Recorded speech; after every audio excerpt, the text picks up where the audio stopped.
Chris, I wanted to bring it back to top five for a second because in light of the recent passing of DMX, when we saw him appear in that scene where you guys are in jail together, this was the audience reaction. I mean, it was incredible. Everybody loved to see him in that role because it was funny. It wasn't serious. It wasn't him as some thug or anything. And at that time, I feel like you were one of the few people who actually was still rocking with DMX and gave him this cameo.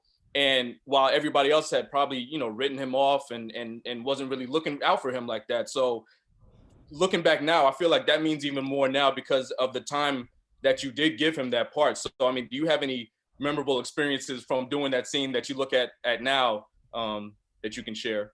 Yo, man, DMX. Okay, I met DMX. Here's a weird story. I saw DMX at the Apollo. Mm. Open for, it's a weird, you ever see one of them changing of the guard shows? Mm-hmm.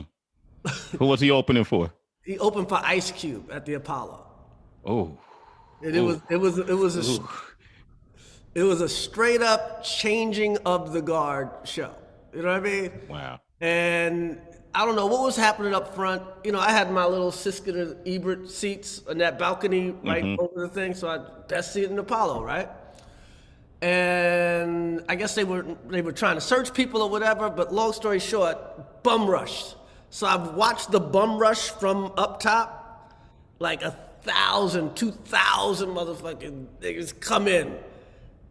Just come in at the same time, led by Sean Puffy Combs, right? Before, whatever, right? And yo, man, he did his thing that night.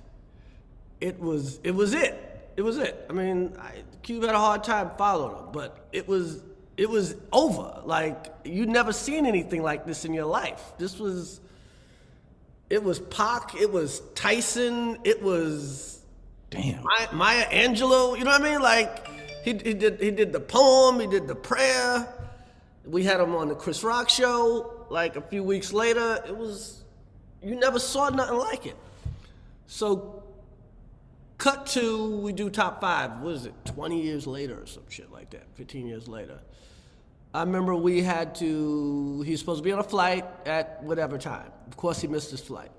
Of course he missed the second flight. We finally have to send a plane for him, right? Damn. Because it's not like the scene works with somebody else. So we get him there. DMX, he's in the jail cell. And I guess he had like almost a whole Mount Vernon was there. It was crazy all day, right? And he takes one of his daughters, like his little daughter, into the cell and goes, yeah, this is where Daddy spent a lot of his time. like for real. We did the scene. He couldn't have been a nicer guy. We talked all day. It was funny.